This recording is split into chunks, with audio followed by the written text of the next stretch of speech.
Saint-Esprit, tu es le bienvenu. Viens, inspire ce rouard de Dieu. Ça doit te toucher de l'intérieur et de l'extérieur. Inspire.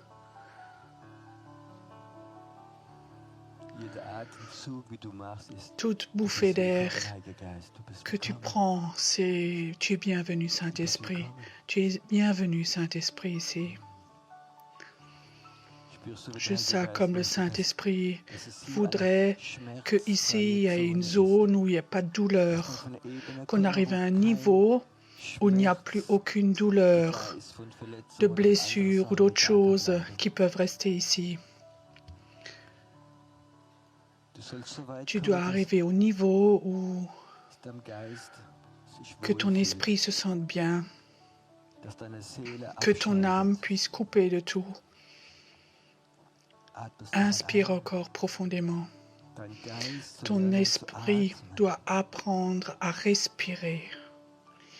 Ton esprit doit se sentir à l'aise. Les douleurs de ton âme n'ont jamais le droit de t'empêcher à monter dans l'esprit. La douleur de ton âme n'a pas le droit de s'opposer à ce que tu entends la voix de Dieu, que tu puisses rencontrer ton Dieu. Laisse un moment ton esprit se détendre, où ton esprit se détend tout simplement, où il se détend.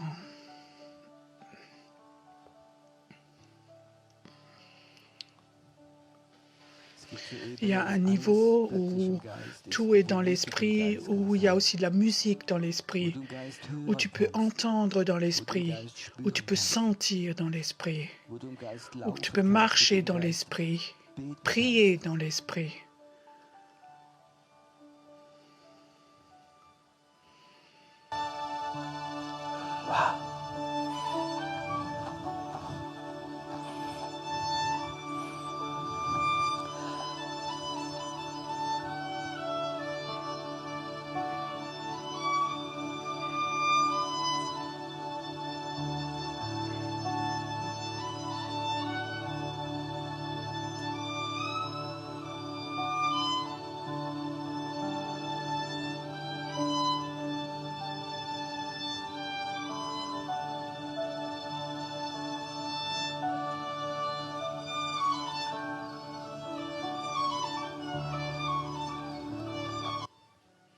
Écoute,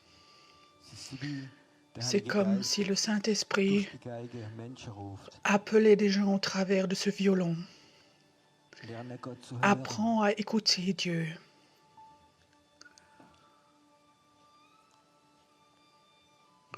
Ces sons, cette musique, ces notes, Dieu t'appelle à venir dans sa présence.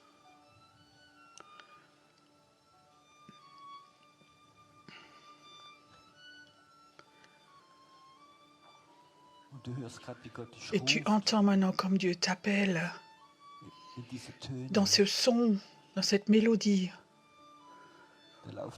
Alors marche maintenant quelques pas vers le violon. C'est comme si je voulais venir plus près de toi. J'entends ton appel.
Bonjour à tous.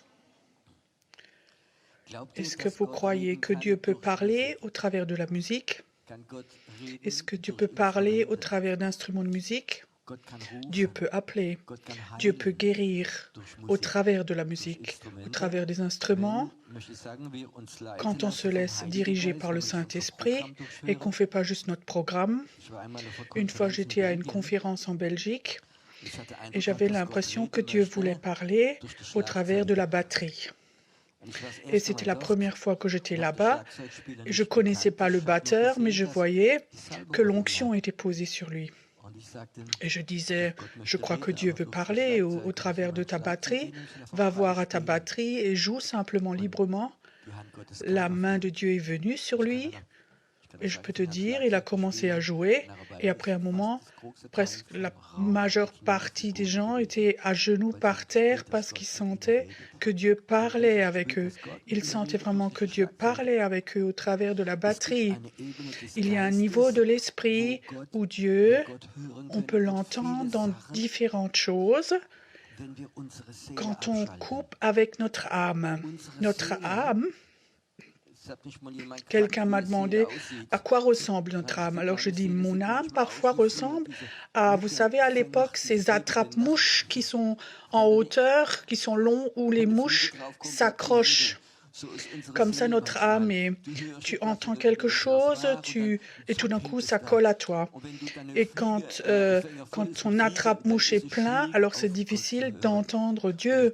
Et je crois que c'est important, quand on est ensemble comme ça plusieurs jours, que notre âme se repose, qu'elle se déconnecte. Alors on vient dans ce niveau de l'esprit où le Saint-Esprit nous fait rentrer dans des endroits où je peux dire que ce n'est pas écrit dans des livres, mais seulement le Saint-Esprit peut nous emmener là. Et ça, je trouve beau parce que ce n'est pas du programme, mais c'est quelque chose qui est fait par le Saint-Esprit. Et j'aime avoir des intercesseurs parce que normalement, ce sont des gens, des prieurs, des gens qui prient, qui ont appris à se déconnecter de leur âme pour servir. Quand je suis dans un culte de guérison, j'aime aussi servir les gens avec la guérison, mais parfois c'est des gens où leur âme a été tellement maltraitée et leur âme crie « j'aimerais être guéri, j'aimerais être guéri » et ils n'entendent plus le Saint-Esprit parce que leur âme crie tellement fort. Et c'est pour ça, pour moi c'est vraiment un honneur d'être en communion avec l'armée de prière, avec des gens qui disent on veut bâtir le royaume de Dieu. Il ne s'agit pas de nous, mais de enlever nos attrape-mouches, les mettre de côté, et on est prêt à être dans l'esprit. Je peux te dire, c'est un tout autre niveau. Et c'est ce que moi je souhaite plus que toute autre chose. Pour moi, il y a deux catégories de chrétiens, les sensibles et les insensibles. Les insensibles sont parfois comme des éléphants dans une cristallerie. Vous en connaissez aussi. Et il y a des chrétiens sensibles aussi pour le Saint-Esprit. Et ça fait plus plaisir de passer du temps avec des gens sensibles. Je me réjouis d'être là ce matin et j'avais l'impression... Hier, donc, je me suis entretenue avec Thierry Kopp. Quand je le vois 2-3 fois par an, qu'on ait des échanges, je me réjouis.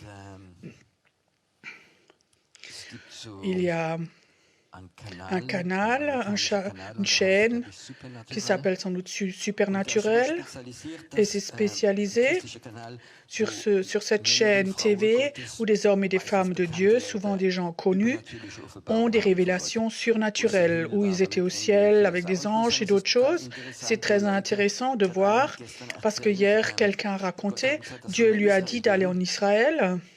Mais il ne pouvait pas aller parce que les frontières sont fermées et tout. Et Dieu lui a dit, va à l'aéroport. Et il disait, Seigneur, tu sais, donc je ne peux pas voler. Il dit, va à l'aéroport. Il va à l'aéroport et il ouvre la porte et il était en Israël. Tu comprends? Là-bas, il a rencontré des gens, il a servi, fait son ministère. Il est temps où l'esprit s'ouvre et on peut aller dans d'autres niveaux. Et quand on entend des choses comme ça, il y a dans mon cœur ce cri parce que j'ai vu certaines choses et il y a plus et je voudrais avoir plus. Et de l'autre côté, et je crois que c'est important, Dieu a un appel pour chacun d'entre nous. Il ne faut pas qu'on oublie ça. Parfois, on peut entendre des histoires, des livres, « ça, j'aimerais l'avoir ». Mais est-ce que ce n'est pas plus important? Qu'est-ce que toi, tu as prévu pour moi? Et je sens, comme ça, je racontais à Thierry, tu sais, il y a tellement de choses où je sais que ça va venir, on a soif de ça, mais je sens en ce moment dans mon esprit que Dieu m'a dit plusieurs fois, c'est là, c'est ton travail à préparer les gens pour l'armée de prière. C'est ton job maintenant d'appeler les gens, de les préparer pour qu'on libère des pays, des villes, pour qu'on aille dans un autre niveau, au niveau de la prière. Ce matin, il y avait cette pensée très forte dans mon cœur. Et ce matin, j'aimerais vous donner aux intercesseurs quelque chose. Comment est-ce qu'on prie dans les temps arides? J'aimerais vous dire tout de suite, on va peut-être ici cette semaine avoir des super temps de prière, parce que c'est tellement facile, mais tu vas de nouveau rentrer chez toi. Et j'espère que si tu rentres chez toi, que tu continues. Que tu dis pas oui, mais 2 fois dans l'an, je vais à une conférence de prière, c'est vraiment super, et le reste, on prie normal. Non, je crois que l'intercession, c'est un appel qu'on fait toute l'année. Amen. Et je crois que ça, c'est mon souhait. Les gens qui reçoivent ici, qui sont en communion, c'est vraiment bien. Mais mon plus grand souhait, c'est que quand tu pars d'ici, que tu continues chez toi. Si je te revois plus jamais, alors j'aimerais te dire, tu continues à intercéder, alors je me réjouis. Ça, c'est le désir de mon cœur. Ce matin, j'aimerais amener un message. Il va y avoir des temps très arides, il y a des temps de pluie, mais il y a aussi des temps de sécheresse. Quand tu prends un arbre ou une forêt, quand il pleut, alors l'arbre est heureux. Il y a de l'eau qui vient. Mais qu'est-ce qui se passe avec une forêt quand 3 semaines il n'a pas plu, 4 semaines pas plu? Tu crois que l'arbre est heureux? Alors il y a quelque chose qui se passe, alors ses racines descendent très profondément dans la terre jusqu'à ce qu'il trouve de l'eau. Et dans le temps de sécheresse, pour un arbre, c'est presque plus important que dans le temps de pluie. Et je veux comparer, quand tu vas à une conférence, tu viens ici, ça va être un temps de pluie pour toi. Il va y avoir pluie, c'est agréable. On a une belle louange, des choses prophétiques. On est entre nous, il y a une bonne atmosphère. Et ça, je veux dire, c'est une pluie spirituelle. Et c'est bon qu'il pleut. Mais que tu vas rentrer à la maison, moi je vais rentrer chez moi, il va y avoir des temps de sécheresse. Et ceux-là, on ne les aime pas. C'est juste pour vous remémorer qu'est-ce qui s'est passé chez Jésus après son baptême. C'était le désert. 40 jours de désert pour tester est-ce que sa foi va résister. 40 jours résister avec le diable. Tu sais, c'est tellement important qu'on apprenne. Toi, tu vas être formé par Dieu et Dieu va autoriser que tu vas aller dans des temps d'aridité, de sécheresse. Aujourd'hui, j'aimerais vous parler d'un psaume. Je le parle, le psaume de la mort. Je lis quelques versets. Vous connaissez sans doute tous le psaume 22, celui qui est avant le bon berger. Je vous lis juste quelques versets. David prie, mon Dieu, pourquoi m'as-tu abandonné et t'éloignes-tu sans me secourir, sans écouter mes plaintes? Mon Dieu, je crie le jour et tu ne me réponds pas. La nuit, je n'ai pas de repos. Je trouve ces phrases terribles et bonnes à la fois. Tu vas prier, tu as l'impression que Dieu n'est pas là. Tu vas prier, tu as l'impression que le ciel est fermé. Tu vas prier et tu te sens vide, isolé. Et la nuit, parfois, tu ne peux plus dormir. Vous connaissez ça? La nuit où tu te sens pas bien, il y a peut-être des agressions démoniaques et tu pries, rien ne se fait, rien ne bouge. David, qu'est-ce qu'il fait? David, c'est quelqu'un qui se bat. David, il sait très bien comment on rencontre de nouveaux dieux. Et alors il commence à proclamer, « Pourtant tu es saint, tu sièges au milieu des louanges d'Israël. En toi confiaient nos pères et ils se confiaient et tu les délivrais. Ils criaient à toi et ils étaient sauvés. Ils se confiaient en toi et ils n'étaient point confus. » Il commence à proclamer. Ça te donne la foi et ça aide à proclamer tout ce que Dieu a fait de bon dans nos vies. Et le résultat, verset 7, « Mais moi, je suis un ver et non un homme, l'opprobre des hommes et le méprisé du peuple. Tous ceux qui me voient se moquent de moi. » David est au point où il proclame, ça ne rapporte rien. Il dit, je suis un ver. À quel point tu dois arriver que tu es roi, le meilleur roi, les plus beaux habits, une couronne, et tu dis, je me sens comme un ver. Un roi ne peut pas se sentir comme un ver, tu comprends, il a des gens autour de lui, il a le pouvoir, une couronne, un château, l'argent, et alors il dit, je me sens comme un ver, malgré qu'il a proclamé. Il y a des temps, tu peux avoir des principes spirituels à les appliquer, mais ils ne marchent pas. Peut-être tu as eu des prédications et tu commences à proclamer, tu es roi, tu es ressuscité, tu es Seigneur, et ça marche presque toujours, mais que presque. Et tu vas voir vivre des temps en tant qu'intercesseur, tout ce que tu as appris, tu vas l'appliquer et tu vas sauter, faire n'importe quoi, danser, et rien ne va fonctionner.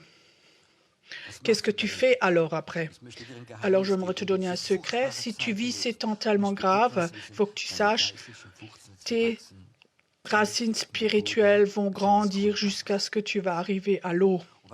Tu sais, un arbre qui a des racines très profondes, une tempête peut venir, il ne va pas tomber. L'autre fois, j'ai vu un reportage, c'était intéressant. Quand une tempête vient, la tempête peut renverser toute une forêt.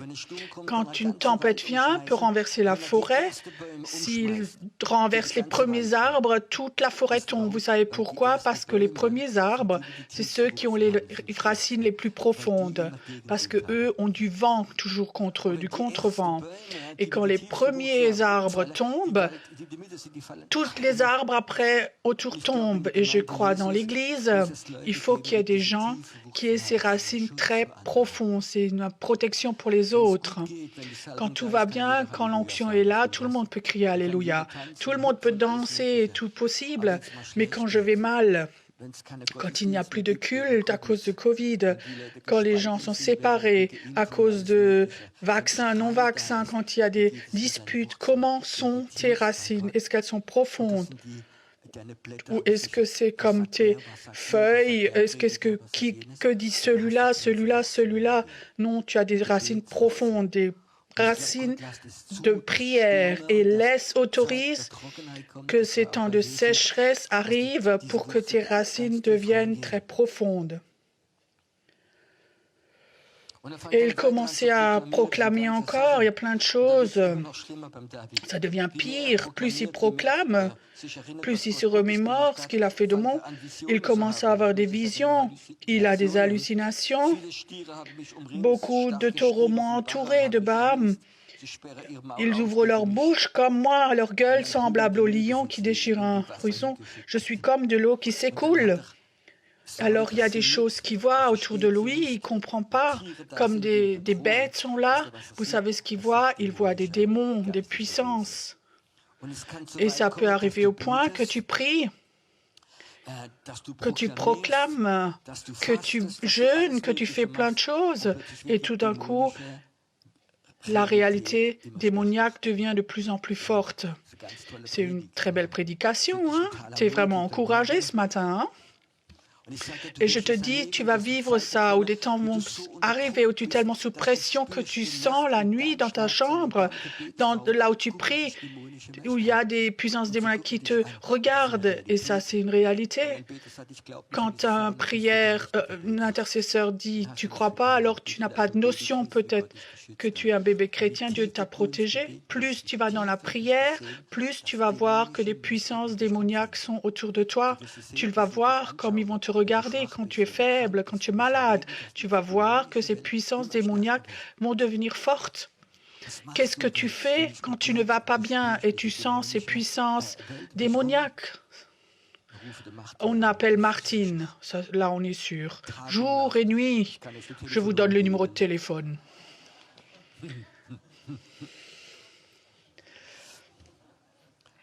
J'espère que ton répondeur est cassé alors. Au ciel, tu peux assez dormir, Martine. Ça, c'est pas de Dieu maintenant, hein, ça, c'est pas de Dieu. Tu sais, il y a ces temps où tu es malade, tu vas pas bien, tu as un intercesseur, tu as aidé aux autres et c'est de pire en pire. Et alors tu sens ces puissances démoniaques autour de toi. Maintenant, j'ai une bonne nouvelle pour toi. Ça, c'est les moments où tes racines peuvent pousser, grandir. J'aime ces mots de David. Malgré cela, je reste debout. Et je peux te dire, je connais aucun prophète, aucun, qui n'a pas vécu ces choses terribles. J'en connais aucun. Où tu penses, personne ne te comprend. Les gens dans l'Église pensent, oui, peut-être c'est la punition de Dieu. Moi, je l'ai vécu, où un de mes enfants, Lydie, elle avait 5 ans, j'étais en train de déménager. Elle avait une méningite. Elle était à l'hôpital. Les médecins, elle était déjà dans le coma et les médecins ont dit, ils ne savent pas si elles vont survivre. Et si la nuit, elle meurt, et ils nous envoient les policiers pour nous dire qu'elle est décédée. Et dans ce moment-là, il y a une femme qui était dans notre église. Elle a appelé les anciens. Il a dit, il faut qu'on jette Pierrot dehors parce qu'il est désobéissant et c'est la punition de Dieu pour lui. Tu crois qu'on se sent bien alors? Tu comprends? Qu'on ait des temps, qu'on vit des temps où tout est contre. Ton enfant est en train de mourir, ses pensées de mort. Un jour, j'ai jeûné et je pouvais plus enlever mes pensées. Qu'est-ce que tu fais avec ses habits, ses jouets, avec sa chambre? Toute la journée, tu penses, ces pensées de mort sont là et s'enlèvent pas. Ça ne sort pas de ta tête. Et alors, il y a des gens qui, dans ton dos, veulent te jeter dehors, qui vont contre toi et racontent c'est la punition de Dieu. Et tu as l'impression que tout est contre toi, tout. Tu sais, et ça, c'est ces temps où tes racines spirituelles en tant qu'intercesseur se rallongent. Peu importe, Seigneur, ce qui se passe. Moi, je vais te servir. Peu importe ce qui se passe, je vais toujours t'aimer. Tu es mon Dieu. Tu es mon Dieu. Et je sens que la mort, je sais tout ce qui se passe, mais ce n'est pas intéressant. Seigneur, et même s'il me jette dehors, et si mon enfant meurt, il va mourir. Mais c'est parce que toi, tu es mon Dieu. Ça, c'est les moments où tes racines grandissent. Et alors, plus tard, les tempêtes peuvent venir, mais toi, tu restes debout. Quand des intercesseurs n'ont pas vécu ces temps de sécheresse où tout va contre toi, alors les racines ne grandissent pas. Il faut qu'elles grandissent. Et je crois que c'est presque mieux quand ces temps de sécheresse que tu les acceptes et que tu ne te bats pas contre. Moi, je les aime pas, ces temps-là, ces temps de désert. Mais quand ils viennent, quand les agressions sont là, ces attaques, je dis Dieu, j'accepte. Parfois, j'ai déjà vécu, où tout d'un coup, j'étais malade. J'avais vraiment de la fièvre, une grippe, une vraie. Et j'allais pas bien, j'aimais pas être malade, j'aime pas du tout ça. Et tout d'un coup, t'es couché là, tu peux presque plus te lever. Et d'abord, tu te bats et tout possible. Et alors, j'ai vécu parfois, comme je disais, OK, Dieu, j'accepte. Si tu veux me mettre malade maintenant, je suis malade. Si tu veux que je meure, alors OK, je meurs, OK. Et tu sais, ça, c'est les moments où quelqu'un tourne un bouton. Où j'ai vécu aussi, Dieu dit, tu n'avais pas le temps, maintenant tu as le temps pour moi. OK, Seigneur, j'accepte. Et je sentais, quand j'accepte, combien ça passe vite alors. Si tu te bats contre Dieu, ce que Dieu a prévu, tu te bats pour rien. Moi, j'aimerais vous dire, vous allez avoir des temps de sécheresse, tous. Mais vous allez avoir des racines. Et ces temps de sécheresse sont souvent une plus grande bénédiction que ces temps de Alléluia. Et ce matin, j'aimerais vous donner ceci. Tu vas vivre ces temps et alors tu vas être comme David. Malgré cela, je reste debout. Je suis critiqué, je suis rejeté et plein de choses. Mais Dieu, j'accepte, c'est OK. C'est OK. Toi, tu es mon Dieu. Et ma foi vont descendre, mes racines vont descendre très profond. En ce moment, en Allemagne, on a un manque d'eau, on avait un manque d'eau et j'ai entendu dans certaines régions, il y a des forêts où il manque 2 mètres d'eau. Et 2 mètres, c'est sec, mais les racines se sont prolongées jusqu'à atteindre l'eau. Et ça, c'est bon comme ça. Et dans ces temps terribles que David passait, où le roi devient un ver, où il voit les puissances démoniaques, où il sent les oppressions, il y a quelque chose qui se passe tout d'un coup. Alors, il a une vision. Vous savez quelle est la vision? La première personne qui voit dans toute la Bible, il voit la croix de Jésus. Il voit comme ils ont vendu aux enchères le manteau, ils ont vu ses mains percées. D'abord, il a une révélation, il pensait d'abord qu'il allait mourir. Non, mais ça, c'est le Messie, c'est Jésus, le Sauveur. Il le voit. Et il fait quelque chose de fantastique. Il écrit tout de suite le psaume 23. « L'Éternel est mon berger, rien ne me manquera. » Mais d'abord, il faut qu'il passe par cette mort. Il faut que ses racines deviennent très profondes pour avoir la révélation. Et David est alors, dans le psaume 22, le psaume de mort, il est devenu prophète. Être prophète, ça ne vient pas que quelqu'un te met les mains dessus et prophétise, tu deviens grand prophète. Non, non, c'est pas comme ça. Un prophète peut juste confirmer ce qu'est la volonté de Dieu. Mais un prophète ne te fait pas en tant que prophète, mais Dieu fait ça. Dieu fait ça souvent au travers de ces temps de sécheresse. Je connais aucun prophète et sans doute dans ces 20, 30 ans, j'ai sans doute vécu, ou j'en ai rencontré aucun qui n'ait jamais vécu ces temps de sécheresse si terribles, où tu es traité de mal injuste. Et tu dis, toi, tu es un Dieu de justice, montre donc que j'ai raison, sois de mon côté. Et Dieu dit non. Mais Dieu, c'est donc pas juste, tu m'aimes donc? Mais oui, oui. Mais moi, je te laisse un moment dans ce désert. Tu sais, quand tu vois l'image de la forêt, de l'arbre, il y a des conférences, il y a l'onction, et alors il pleut. Ça, c'est l'image de la pluie. J'envoie la pluie, ça, c'est l'onction. Oui, c'est bon, ça fait du bien. Et ça, on a besoin de temps en temps. Mais l'arbre ne reçoit pas de racines profondes par la pluie, mais par la sécheresse. Et on a besoin de 2 choses. Une fois la pluie, mais aussi c'est cette sécheresse pour que ces racines descendent profondes. Quand on va bien, quand l'Église est loin, quand l'Église et Jésus, les conférences sont méga loin, alors c'est très simple d'être chrétien. C'est juste ça. Aujourd'hui, on fait des évangélisations. C'est tellement bien fait. On a les super musiciens, on a des lasers, on a même des machines à fumer, on a tout. On est devenus des professionnels. On fait des atmosphères fantastiques, on fait des appels et les jeunes courent devant. Waouh! Et je veux apprendre à connaître ce Jésus avec cette super musique aussi bien que le monde. Alors ils sont tous là, ils veulent prendre Jésus, accepter Jésus. Dans la pluie, beaucoup veulent Jésus.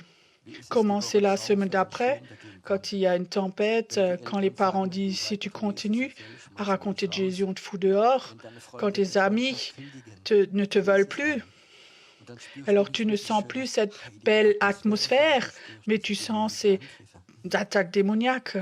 Et tout d'un coup, la majorité qui se sont convertis dans ces atmosphères-là, on ne les voit plus. J'avais entendu un reportage d'Amérique, un pasteur. Il disait, quand les gens se convertissent, 90% d'entre eux, 2 ans après, on ne les voit plus. C'est triste, cela. Et alors, il y a des évangélistes, ils convertissent des milliers de personnes. Et le pasteur dit, il a tellement discuté avec Dieu. Pourquoi? Et Dieu disait, tu sais, ils sont dans une belle atmosphère, ils ont pris une décision, mais ils n'ont pas une révélation de Jésus. On a besoin d'une révélation. Tu comprends ce que c'est une révélation? C'est un savoir surnaturel dans ton cœur. Et ça, on le reçoit souvent dans le désert.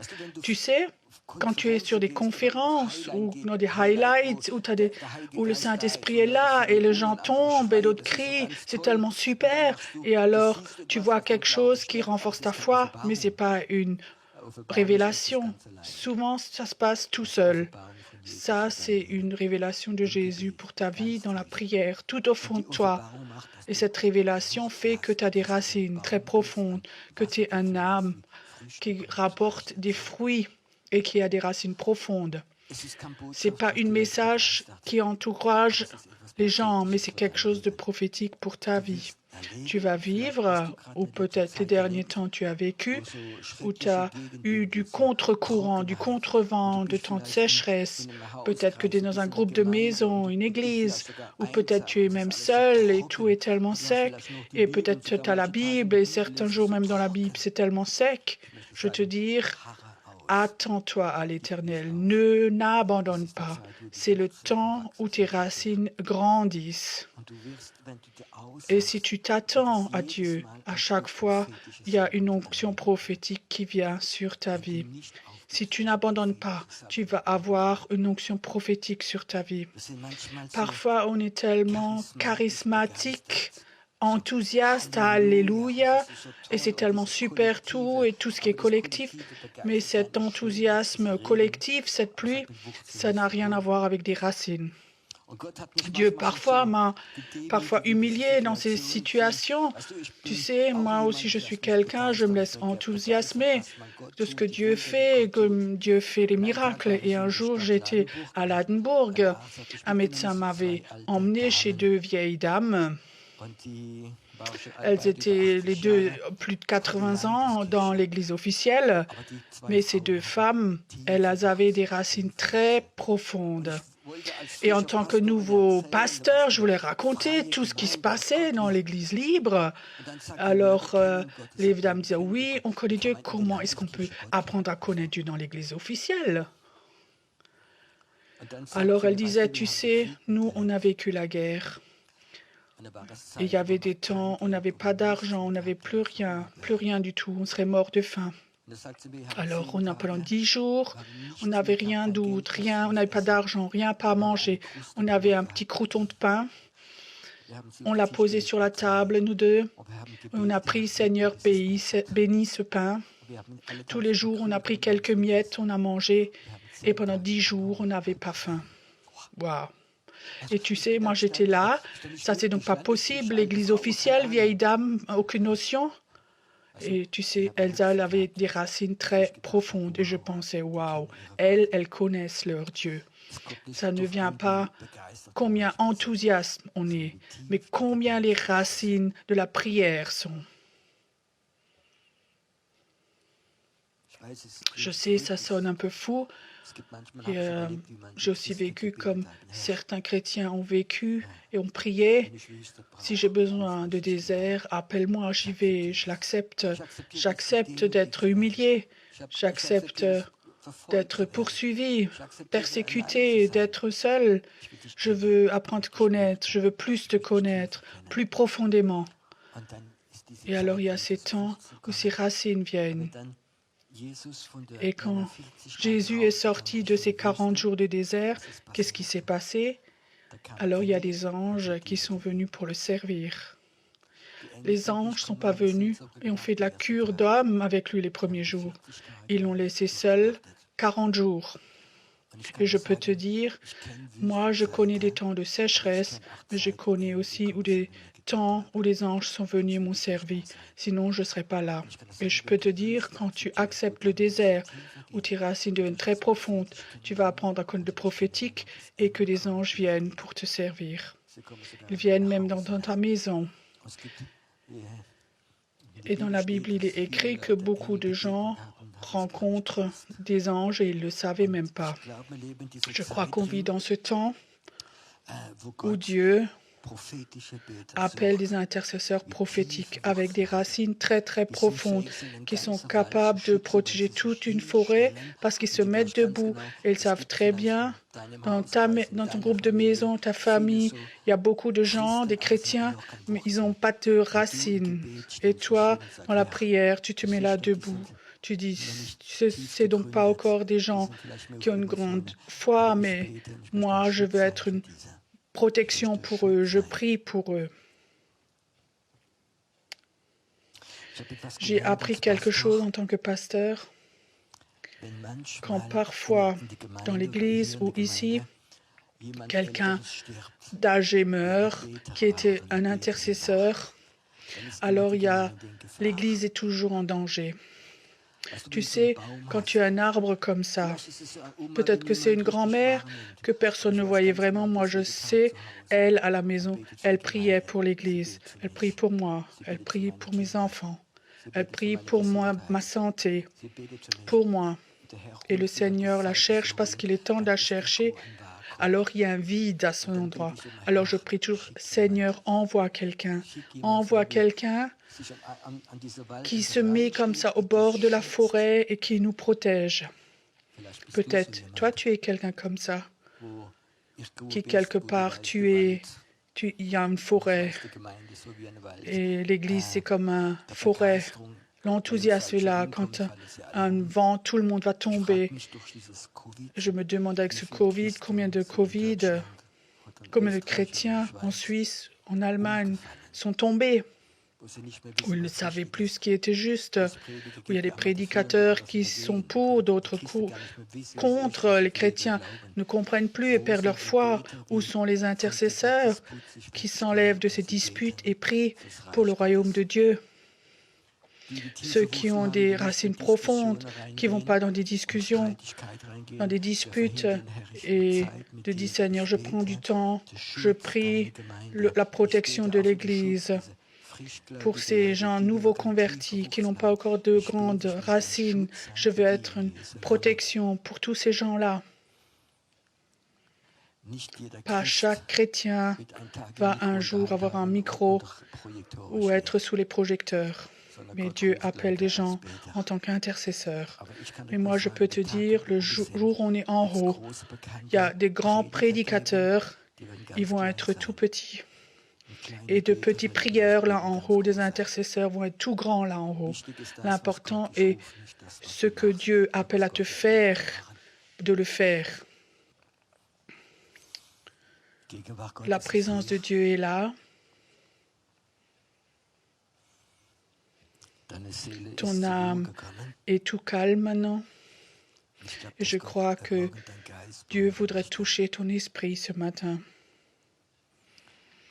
Les pasteurs, le mot pasteur veut dire berger des âmes. Les pasteurs prêchent pour ton âme et c'est bon comme ça.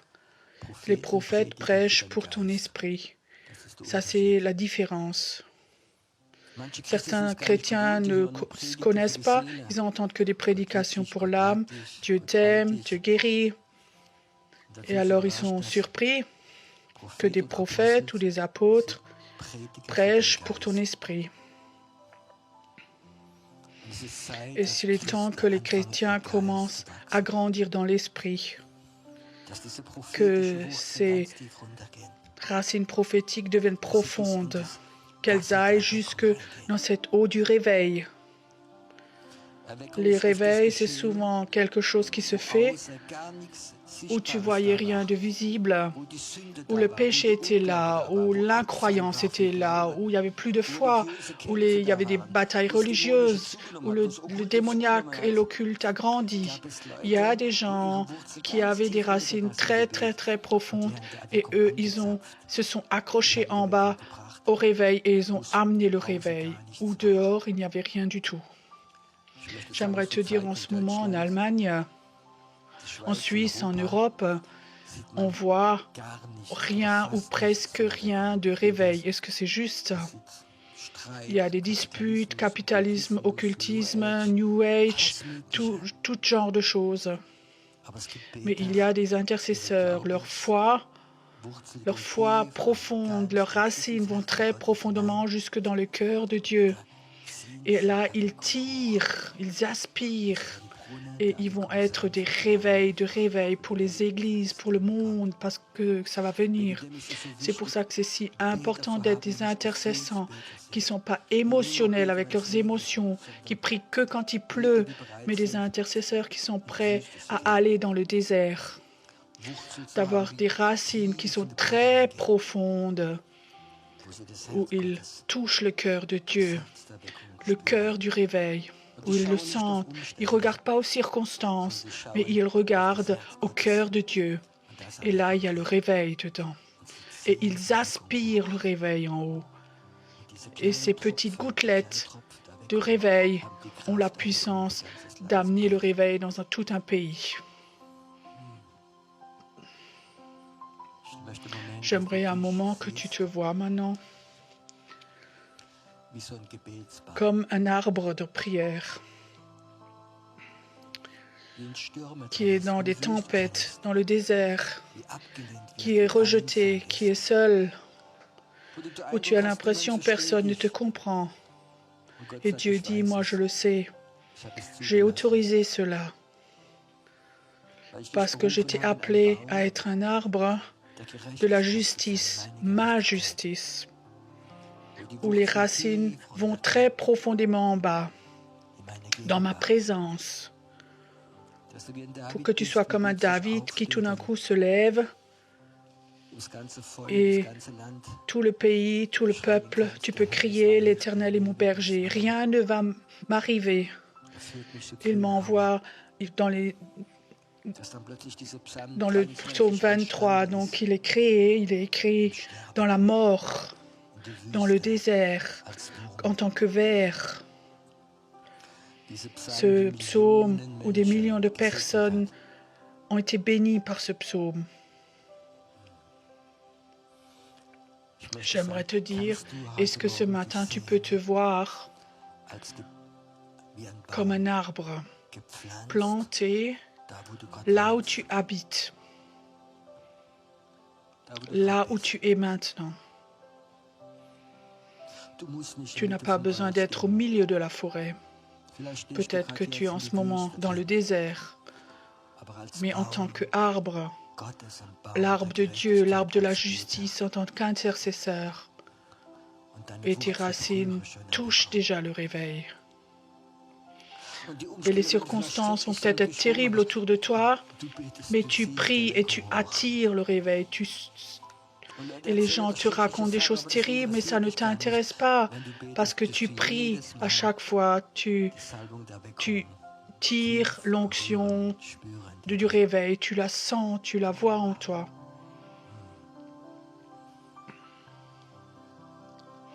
Vois-toi ce matin comme tes racines deviennent très profondes, profondément jusqu'à l'eau. L'eau, c'est une image du Saint-Esprit. Très profondément.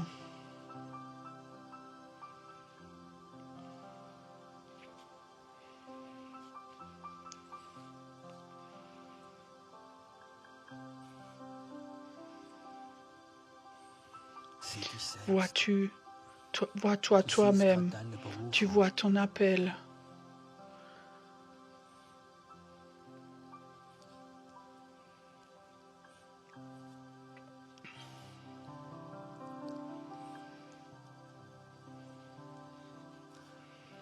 Ce matin, quand tu peux te voir en tant qu'arbre qui a des racines, même quand il y a des temps de désert, si ça c'est plus important que le succès et la reconnaissance des gens, est-ce que tu peux ce matin, tu peux dire oui à cet appel? J'aimerais ce matin être une intercessrice, quelqu'un qui prie. J'aimerais être un arbre comme ça, qui protège la forêt. Moi, je dis oui à cet appel. Je dis oui à des temps de désert. Je dis oui à des attaques démoniaques. Je dis oui au plan de Dieu.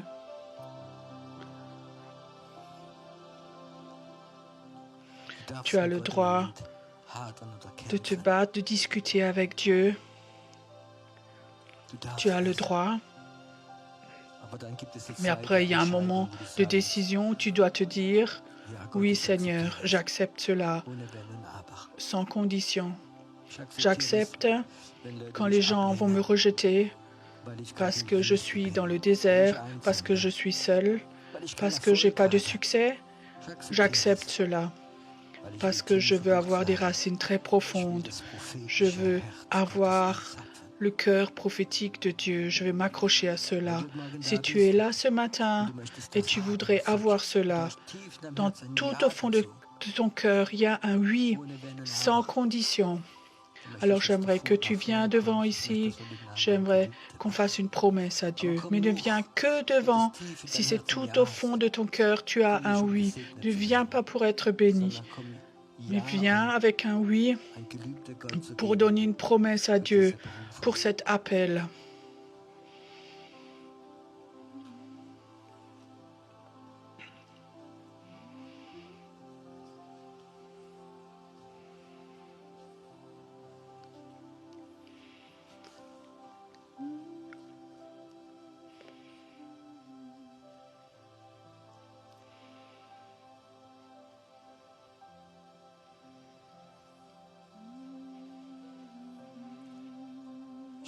Je sens ce matin,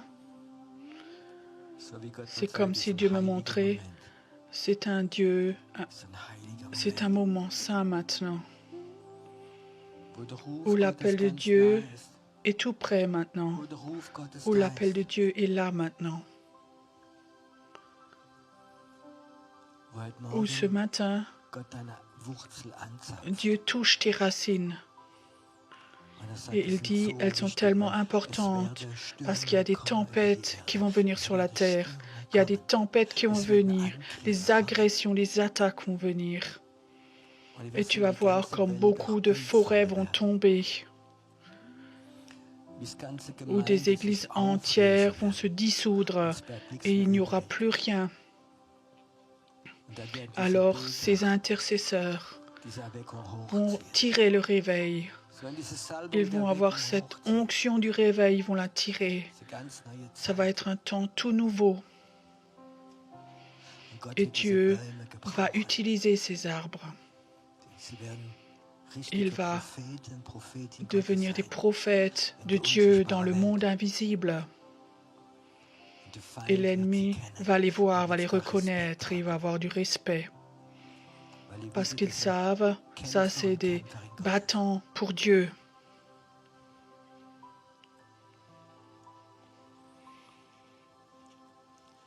Je vois maintenant une image où ce matin, dans le monde invisible, il y a une grande carafe d'huile.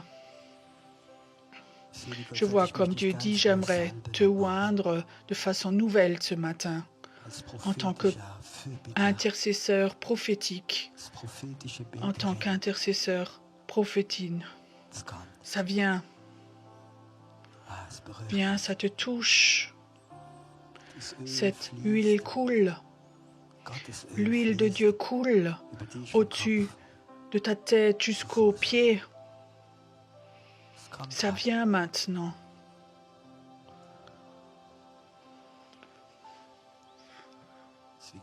C'est comme Dieu ce matin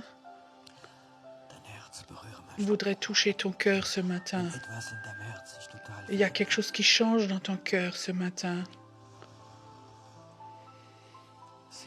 Je vois comme le Seigneur vient et il voudrait sortir des flèches de ton enfant, de l'accusation qui était en toi, qui font encore mal aujourd'hui. Je vois, j'enlève ces flèches de ton cœur maintenant. Il y a quelque chose qui se passe en toi maintenant. Ce prophétique va devenir visible, dit Dieu. Ce que tu pensais, ce que tu sentais, Dieu, tu vas le voir, dit le Seigneur. dans Jean, ces versets, ce qu'on a vu, ce qu'on a touché avec nos yeux. Et le Seigneur dit, ce temps va venir, tu vas toucher avec tes mains ce que tu penses, ce que tu sens, et tu vas pouvoir le toucher.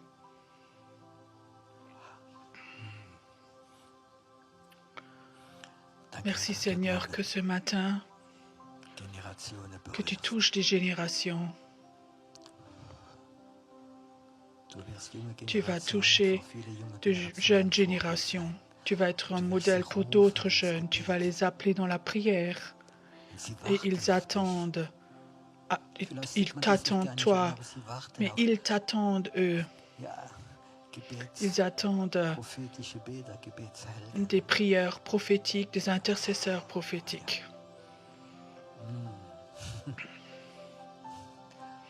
Tu as déjà vécu beaucoup de temps de désert, mais ce matin, cette carafe d'huile est là pour toi, où ton cœur aussi va être guéri. Souvent, c'était tellement brisé et Dieu l'a toujours recollé. Et ce matin, il laisse couler de l'huile sur ton cœur. Et Dieu dit, tu n'es pas seul. Parce que quand tu vas dans la prière, tout de suite, des anges qui sont libérés sont là et ils attendent. C'est comme tes serviteurs. Les anges qui disent, si tu nous donnes des ordres, quand tu pries, alors on y va, on est prêt. On est appelé, on a été appelé pour ta vie, pour ton ministère. Merci Seigneur qu'il existe des arbres, qu'il va y avoir des arbres.